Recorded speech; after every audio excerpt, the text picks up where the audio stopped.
voilà, j'ai bien avancé donc la maçonnerie. Alors, va se poser une question à moi.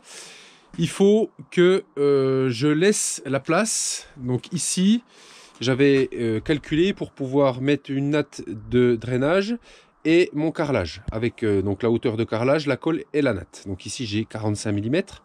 Donc ça me laisse un petit peu de marge de travail. Mais il faut que je prenne en compte la hauteur des poutrelles et des ourdis. Donc poutrelle ourdie, je suis à 16 cm. Plus la dalle, donc qui doit faire 4 cm minimum, on est à 20 cm. Donc moi ce que je vais faire, c'est que je ne vais pas prendre 4, mais je vais prendre déjà 5 cm au plus bas de la dalle. Et il faut que je rajoute à ça une pente. Donc vu que j'ai 4 mètres de longueur, je vais faire 6 cm de pente. Voilà, l'idéal serait 8 cm, mais je trouve que ça fait vraiment beaucoup, donc je vais faire 6 cm, 1,5% de pente, et ça me permettra d'avoir une évacuation suffisante. À ça va se rajouter également une chape, qui fera elle aussi 4 cm, 4, peut-être 5, on va voir, suivant ce qui me restera en place. Ici, je poserai donc un prélinteau ferraillé que je vais coffrer et couler, pour vraiment avoir quelque chose de bien solide. Et moi, ce que j'avais prévu initialement, c'est des parpaings de coffrage pour me faciliter la tâche, parce qu'en fait là, je ne peux pas coffrer. Je ne peux pas coffrer pour la bonne et simple raison, je n'ai pas le matériel nécessaire pour faire un coffrage de ce type. Ça passe pas là derrière, ça va être le bazar, ça va être très compliqué. Donc sur quoi je suis parti? En fait, je suis venu disquer un parpaing en deux pour récupérer ces 10 cm de hauteur d'arase, on va dire, hein, que je devrais avoir, et je poserai mes chaînages le plus droit possible. Je viendrai poser directement les poutrelles sur les parpaings de coffrage. Donc j'ai coupé tous les parpaings pour faire le tour complet plus les briques à la disqueuse. Donc je l'ai fait hors caméra, hein, parce que voilà, et je me suis appliqué à faire ça le plus proprement possible, et je pense m'être débrouillé très bien. C'est nickel, et ça va me gagner un temps fou, parce qu'en fait coffrer ça va être une vraie galère. J'ai mis une matinée pour faire ça. Allez, c'est parti.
Voilà, c'est terminé. Donc le dernier rang est bon. J'ai vérifié à la grande règle, je suis nickel de niveau partout. Donc tout se croise très bien, c'est parfait. Je suis venu faire un mortier gras, et donc j'ai lavé les briques avant, et je suis venu mettre un coup de taloche, bien remplir les rainures en fait, pour bien les remplir, ce qui me fait une belle, un bon départ, on va dire, pour reposer les blocs de chaînage. On est le lendemain, vendredi, il y a plu pratiquement toute la nuit. J'avais bien fait de bâcher ma maçonnerie, donc ça va bien sécher. Il fait 9-10 degrés, donc ça a tiré gentiment. L'important c'est que ça soit toujours au-dessus de 5 degrés pour que le mortier vraiment fasse sa prise. Ce que je vais faire, c'est que je vais commencer à mettre en place gentiment mes parpaings de chaînage. Alors, il faut faire attention, ces blocs là, ils sont à la fois très lourds et relativement fragiles, puisqu'en fait ils ne tiennent que par cette épaisseur de mortier là, hein, de béton. Je sais pas c'est fait avec quoi, hein, ça doit être du petit gravier avec du sable. Donc évitez de prendre le marteau pour taper dessus. Je vais plutôt y aller avec le maillet en caoutchouc et puis les régler gentiment sans faire le foufou quoi, hein.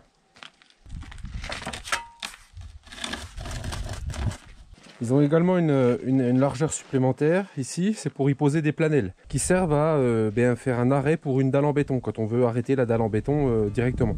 Moi je vais la faire déborder, donc je vais coffrer, donc ça ne me servira pas.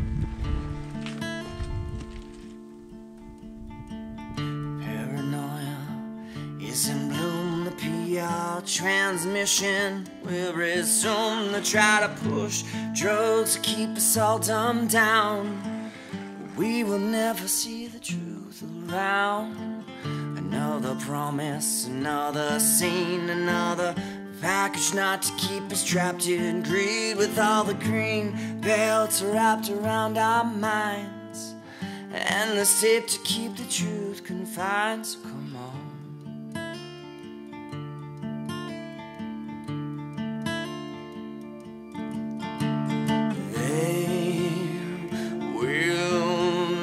Force us, they will stop degrading us, they will not control us, we will be victorious.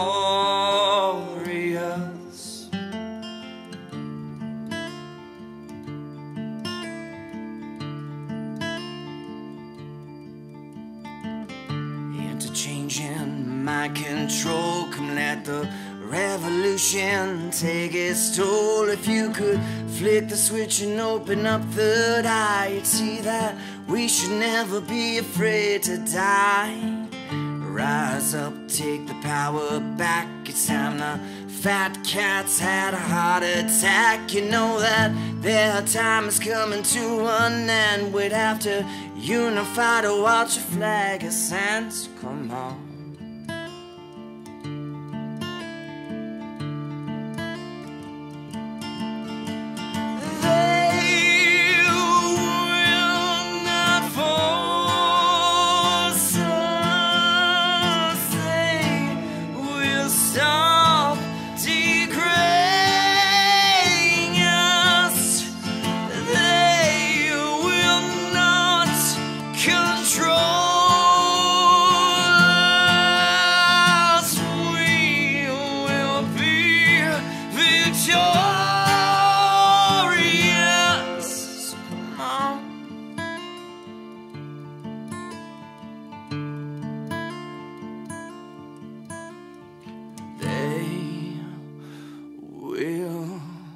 Not force us, they will stop degrading us, they will not control us, we will be victorious.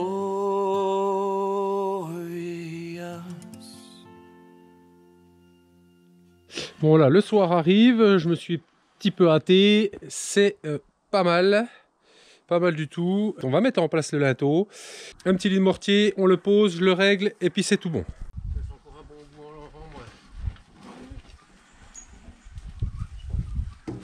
Allez, tu es prête? 1, 2, 3.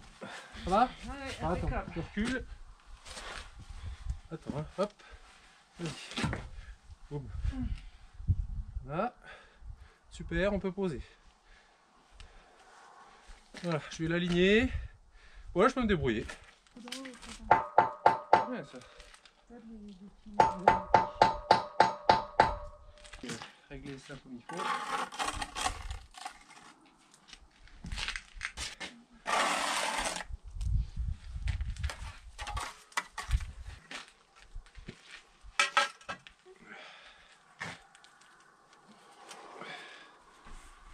Pas mal.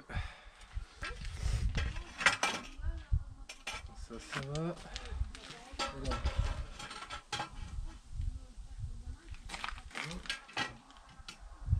C'est pas tout à fait droit l'affaire. Hein. Ouais, c'est bon. On va pas chialer là. Hein.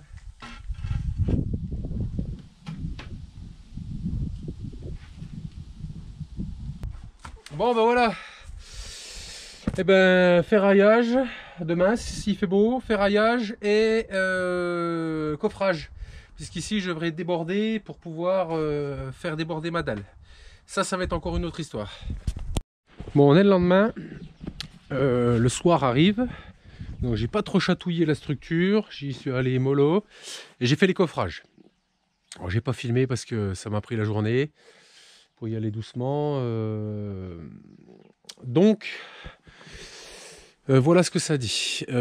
Ça dit que j'ai coffré donc le linteau, hein, on va appeler ça comme ça. C'est un linteau pour le passage, la petite porte qui ira sous la terrasse. Ensuite, qu'est-ce que j'ai fait? Qu'est-ce que c'est que ces coffrages bizarres? Eh bien, ces coffrages bizarres, ce sont des sorties de poutres en béton sur lesquelles vont venir reposer la dernière poutrelle de la dalle. Pour la bonne et simple raison que je voulais absolument que ma dalle soit débordante de la structure et pas à ras. Je trouve que ça fait dégueulasse les dalles à ras.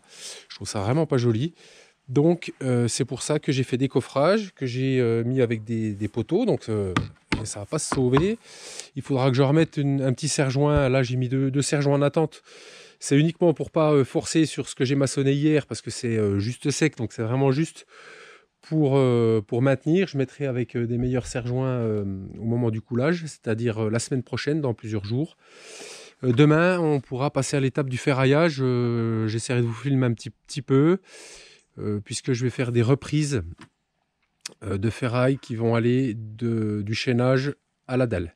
Je vais en faire ponctuellement, donc notamment où il y a les raidisseurs, et à l'intermédiaire, je vais en mettre un à chaque intermédiaire.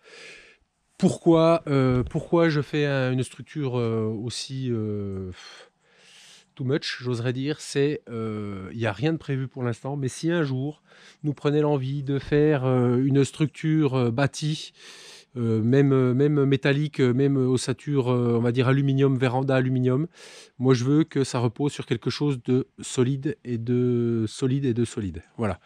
Donc si jamais un jour nous venait l'idée de vouloir faire autre chose, je sais que moi, il n'y a pas de problème.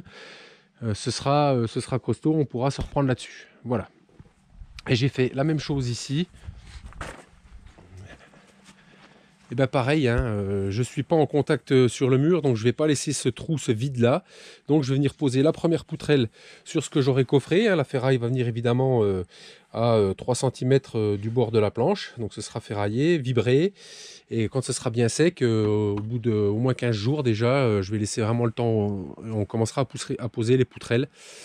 Mais on va déjà tout ferrailler et tout couler avant. M'est venue une petite idée au moment où j'allais tout ranger. Petite modif légère. Ici, j'ai mis une petite coupe triangulaire pour casser l'arête en fait de la poutre en béton. Petite frivolité.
J'ai donc fait le ferraillage. Ça m'a pris pas mal de temps. Et j'ai fait des petits ajouts supplémentaires pour avoir un renforcement au niveau du niveau supérieur de la dalle. Je m'explique. Donc j'ai ferraillé le prélinteau avec deux barres qui courent tout le long, qui viennent doubler donc le chaînage du prélinteau et qui viennent reprendre ici jusqu'à 1 mètre ici. Donc tout est bien lié. J'ai rajouté au niveau des sorties de mes poutres en ciment des crochets avec des chutes de fer que j'avais. Ça m'a permis de les liquider et de faire une espèce de renfort métallique au niveau des sorties. Les longueurs de ferraille sur les reprises, c'est 50 fois le diamètre de fil. Donc moi je suis sur du fil du tore de 8 mm, donc 5 x 8 40, il faut au minimum 40 cm. Donc moi j'ai pris 50, donc j'ai fait des reprises de 1 mètre. Ici on voit, j'ai fait des reprises au niveau des endroits où seront les ourdis. J'ai mesuré l'emplacement des poutrelles qui vont reposer ici et j'ai fait des reprises verticales pour venir les plier une fois que ce sera posé. Ici il n'y aura pas de ourdis et je viendrai les plier pour les recrocher dans la dalle des deux côtés. Donc j'en ai mis à chaque intervalle pour la partie ici et un petit peu moins là puisqu'on a des renforts verticaux ici. J'ai également rajouté des renforts verticaux. Alors c'est pareil, c'est de la chute qui me restait du pignon, du gîte, donc je l'ai utilisé. Pourquoi ici? Puisque là on a un mur, je vais avoir un débord de toit qui va venir au niveau des pierres d'angle, donc ce qui me fera un petit abri à bois sur la terrasse. Et, eh bien à cet endroit là en fait j'ai fait un raidisseur pour pouvoir faire un pilier en briques et dans lequel je pourrais couler du béton pour avoir quelque chose de solide, pour remettre une barrière ici donc il y aura un pilier également et donc un ici. Pourquoi ici? Puisqu'ici il y aura en fait un pilier, il y aura l'endroit là où on va pouvoir descendre, où je ferai des escaliers pour descendre de la terrasse, et là on aura des barrières qui viendront le long là, et j'en ai également mis un au dessus du linteau pour faire également un pilier ici pour pas avoir des trop grandes longueurs de barrière, pour avoir quelque chose d'assez rigide. Donc voilà pourquoi j'ai mis ces raidisseurs. Bon, c'est 8 h. Il y a un bon brouillassou. Bon, j'ai fait une bonne grosse béto. J'ai préparé mon aiguille vibrante. Et ben, je vais remplir, vibrer comme il faut, en espérant que les coffrages n'éclatent pas, que j'ai fait ça suffisamment solide. Redresser mes barres de reprise et puis voilà.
Bon, et ben voilà, finito.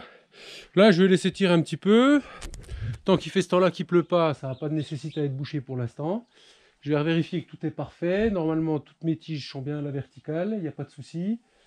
Et je vais laver les outils. Il m'en reste un petit peu dans la brouette. Ben, je vais le foutre ici, là. Ça me comblera le trou là, suivant ce que je veux refaire. Et vous voyez, hein, aiguille vibrante. Pour faire de la maçonnerie comme ça, c'est vraiment le top. J'ai payé ça 60 balles, je crois. Et pour les fondations, pour des linteaux, c'est vraiment l'idéal. Puis voilà, et puis on se voit pour le décoffrage.